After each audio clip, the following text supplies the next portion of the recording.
Okay, hi, I'm going to talk about the power and limits of dynamic prices in combinatorial markets. This is joint work with Alon Eden, my advisor Michal, and Amos Fiat. So the setting that interests us is a standard combinatorial market model in which there are M goods, there are N buyers, each of which has a valuation for every subset of the goods. An allocation is simply a partition of the goods among the agents. And the goal that interests us in this work is to maximize social welfare. So we want to find an allocation such that the value, the sum of the values that the buyers have for the bundles they receive is maximized. And the valuation class of valuation functions that we care about are called multi-demand valuations. So a buyer VI is K demand for some K if it wants at most K items. And so his value for some bundle S will simply be to take the top K favorite items and then add them up together, add the values. And note that when K equals 1, this simply collapses to unit demand. And I also want to point out that multi-demand is a subclass of growth substitutes valuations. Okay. So we want to maximize social welfare. And the way we want to achieve this is with posted price mechanisms. So in this type of simple mechanisms, we have the mechanism designer that chooses item prices, anonymous for each of the items. Then after the prices are set, the buyers start arriving sequentially in an arbitrary order, and each buyer takes some bundle in his demand, breaking ties arbitrarily. So in demand means that he takes some bundle that maximizes his utility, which is simply the value minus the sum of the prices of items in the bundle. Okay, and the assumptions that we make here in this work is that all the valuation profile is entirely known to the designer, so this is a full information model, but the arrival order of the agents and the tie-breaking choices that they make, this is unknown and it's a worst case. And so to emphasize, the goal of the designer, his challenge is to set prices such that the obtained allocation after all buyers left maximizes the social welfare for every arrival order and for every tie-breaking choices between utility maximizing bundles. Okay, so now I want to talk a bit about Resin Equilibria. So for those who don't know, this is a pair of an allocation and item prices, such that for every I, the bundle AI maximizes the utility of buyer I. So all buyers are maximally happy, and also all items are allocated. And I want to show you an example of a Resin equilibrium. So let's look at this example of a simple market with two buyers, Alice and Bob, and two items, 1 and 2.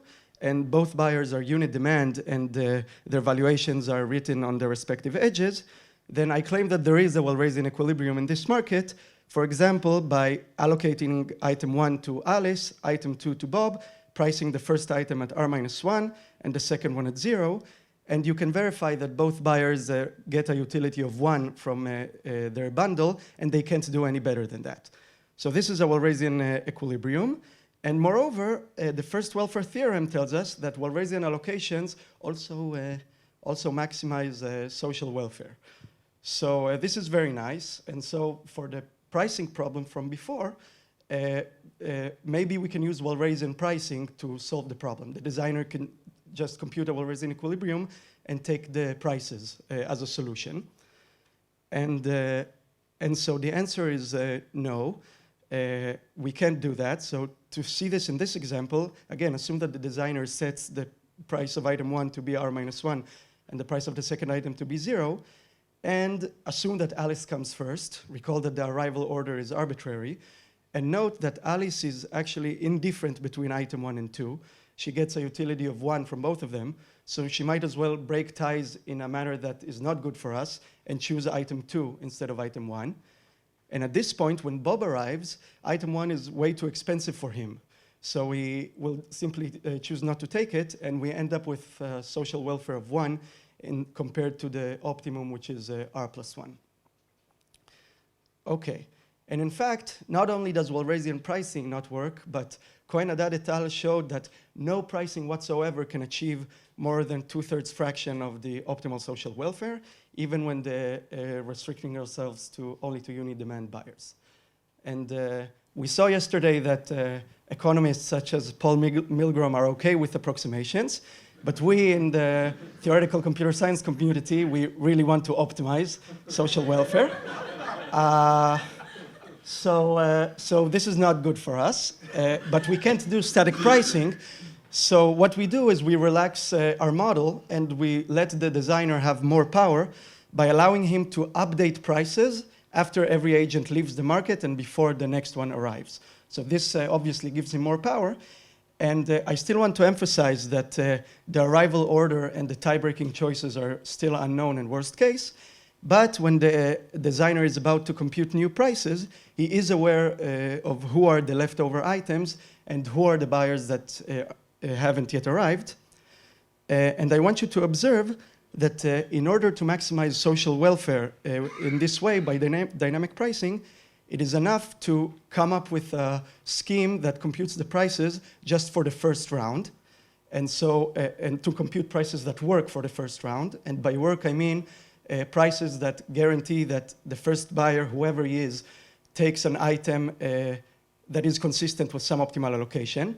And the reason that this is enough is because if we have this scheme, then we can recursively apply it to the subsequent rounds, and the invariant that at each stage the partial allocation is consistent with an optimal one will be maintained. Okay, so with this observation in mind, this brings us to our definition of dynamic pricing, which is a price vector P such that for every buyer I, which might as well be the first buyer, and for every bundle S in I's demand, which might as well be the bundle that he chooses in the first round, there is some optimal allocation A in which buyer I receives this bundle. So this is our definition of a dynamic pricing, and I want you to compare this with the definition of a Walrasian pricing, which is a price vector P for which there is an optimal allocation A such that for every I, AI is in I's demand. So these two definitions are very similar, but no definition implies the other. So we have examples of markets that have Walrasian pricings, but not dynamic pricing, and also the other way around. But we already know much about the power and limits of Walrasian equilibrium and when they're guaranteed to exist, etc.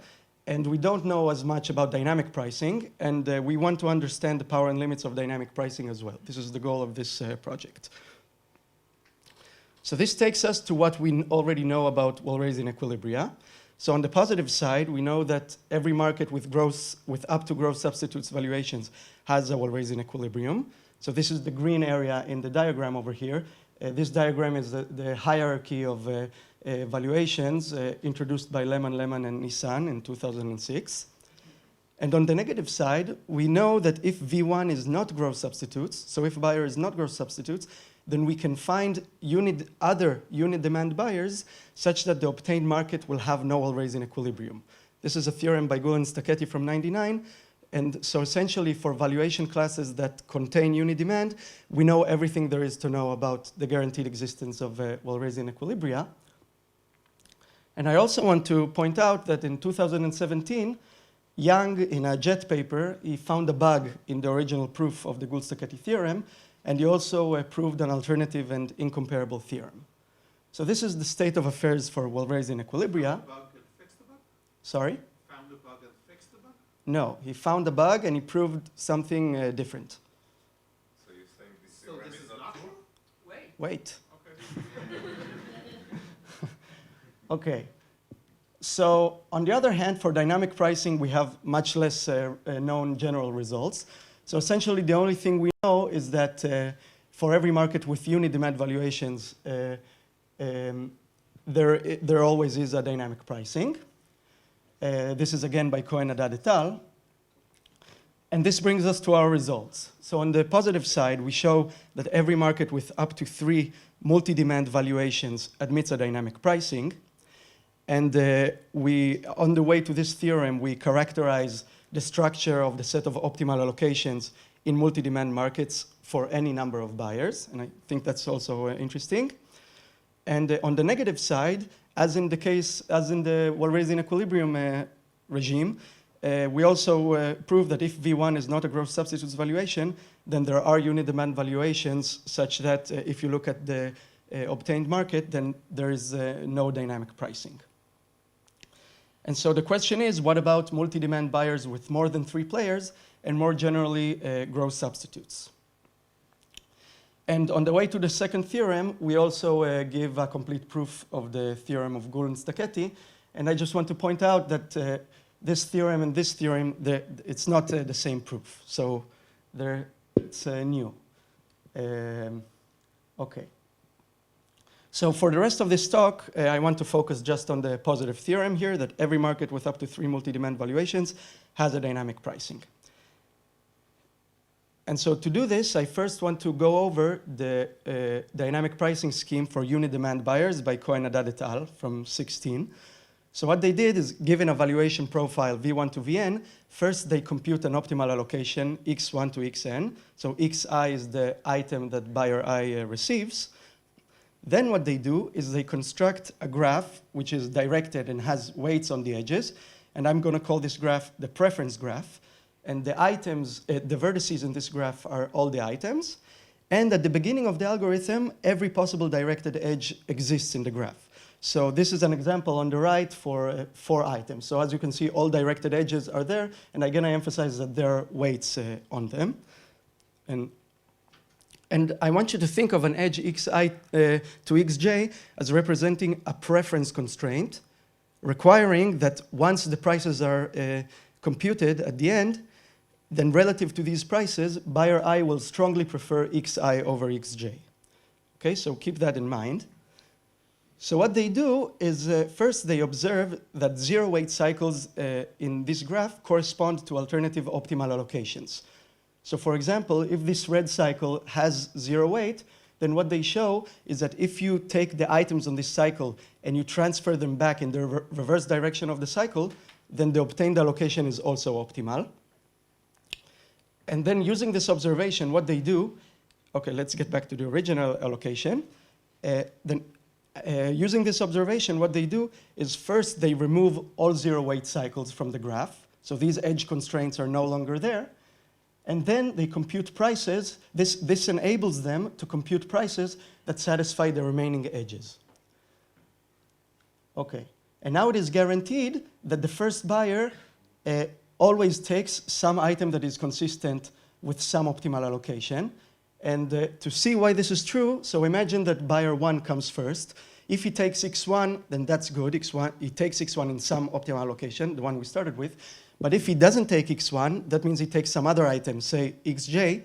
And if he took it, then this is because he doesn't prefer x1 over xj. So the edge constraint between x1 and xj is not there because he doesn't prefer it. And so this means that this edge was removed, which means that it was part of a 0 weight cycle because these were the edges that were removed. And by the observation, it means that there is an optimal allocation in which one gets xj. So if buyer 1 took xj, then we are fine as well. And there is a natural generalization to multi-demand markets that you can come up with, a generalization of this approach. And I want to go over what this natural generalization will be. So assume, again, that we have n buyers. Vi is ki demand now for every I. Then what we would do is first compute an optimal allocation A, where every bundle AI has at most ki items. Then we will construct a graph, the preference graph, based on this allocation, as in the previous solution. Again, with all edges there at the beginning. And again, it can be shown that 0 weight cycles correspond to alternative optimal allocations. So all properties from before hold here as well. So on first sight, it may seem that removing 0 weight cycles and computing the prices should solve our problem as well. But this example shows that, in fact, this approach fails in the multi-demand setting. And I want to go over this example. So assume that we have 3 buyers. Buyer 1 is 2 demand. Buyer 2 is also 2 demand. Buyer 3 is unit demand. And there are 5 items in this market, V, X, VW, X, Y, and Z. And the valuations for the items are written in this table. And you can verify that the allocation A that gives V and W to buyer 1, X and Y to buyer 2, and Z to buyer 3 is an optimal allocation with optimum equals 5. And in the preference graph that we would get, not all edges are there, but what you can verify is that these two cycles, the red and the green one, will be zero weight. Because, for example, if you take the items Vx and Z and you transfer them back in the reverse direction of the cycle, then the obtained allocation will also be optimal. So by the observation that they made, which I'm not proving, this is a zero weight cycle.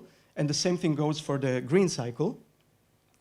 So if we follow the approach of Cohen-Haddad et al., what we would do is remove these cycles, but then note that the preference constraints between V and X and W and Y were removed.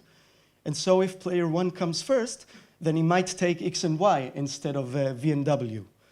And in this case, buyer 2 has only the item Z to give him any value. And so you can see that after player 1 left the market, the best we can hope for is a social welfare of 4 instead of 5. And as I said, we want to get opt.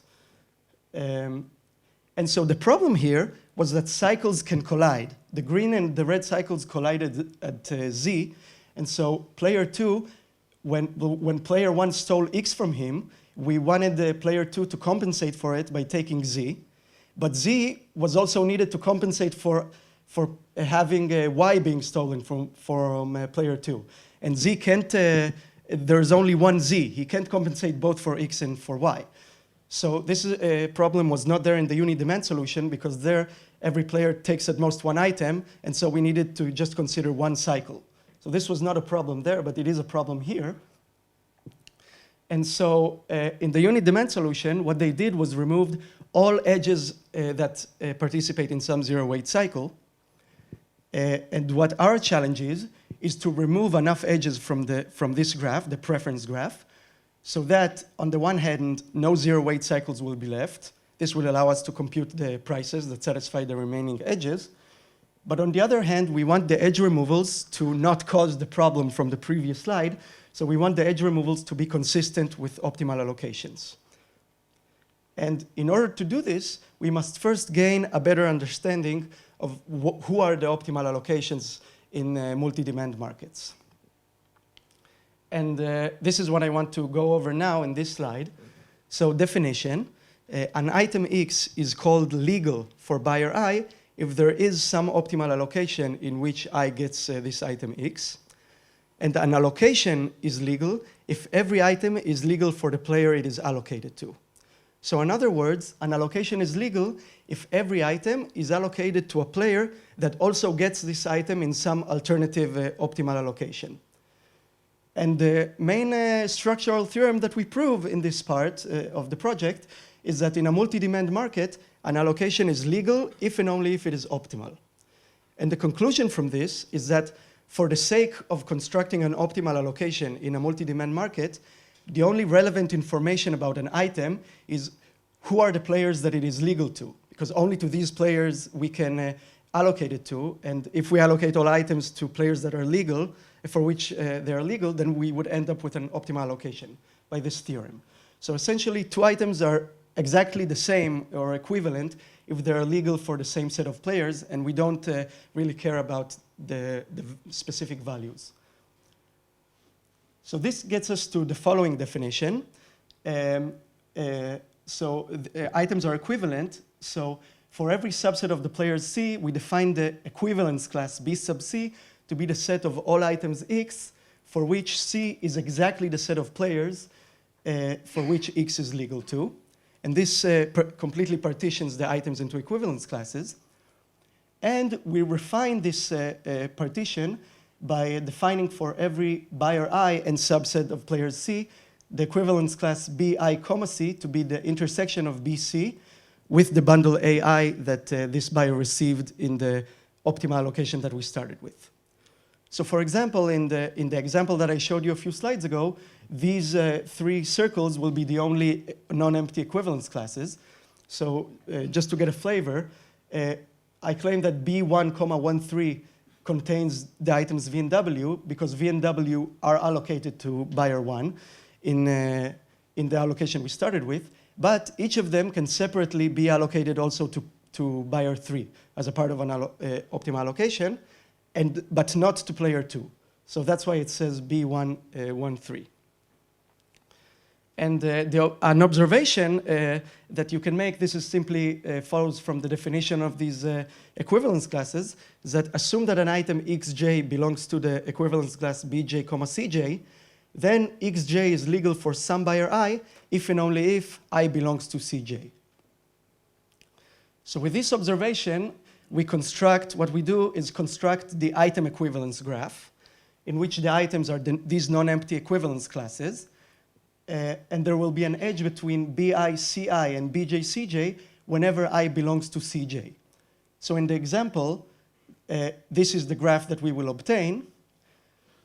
And the theorem that we prove about this graph is that 0-8 cycles in the preference graph, in this original preference graph, correspond to cycles in the item equivalence graph. And now recall that our challenge, or what we want to do, is remove these 0-8 cycles in the preference graph. So the conclusion is that what we can do is it's enough to remove first all cycles in the item equivalence graph, which is much simpler, and then translate these removals back to the item preference graph. So if, for example, we eliminate this cycle by removing the black edge over there, this would translate back to removing the red and green edges over here. And there will be no more 0-8 cycles left after we did this. Okay, so this was a lot to handle, but what I want you to take from this is that the item equivalence graph provides a compact and high-level view of the market and the possible exchanges in it compared to the preference graph. So for example, when we have only 3 players, the buyers are multi-demand. So there can be many, many, many items in the preference graph. So the preference graph will be huge and will be very hard to reason about. But the item equivalence graph, which is an abstraction of it, will contain at most 12 vertices, 12 non-empty vertices. And so what we do to construct a dynamic pricing scheme for 3 players is show how to remove cycles in the item equivalence graph and translate them back to removing cycles in the preference graph in a way that each deviation by the players will be consistent with optimal allocations. Okay, so I think I'll stop here. Sorry, I want to summarize. What we did on the positive side is we constructed tools that allow us to take a high-level view of multi-demand markets. This is the legal if and only if optimal theorem and the item equivalence graph. And these tools are for any number of players, n. And we leveraged these tools to get dynamic pricing for 3 multi-demand buyers. And the negative result that we had that we only mentioned is that there are no dynamic prices that achieve maximum social welfare beyond the growth substitutes. And the open questions that we have is whether we can use these tools for other objectives of interest besides computing the dynamic prices. And again, as I asked before, it's still open whether there's a dynamic pricing in general for more than 3 multi-demand buyers and in general for growth substitutes buyers. So now I will stop and thank you.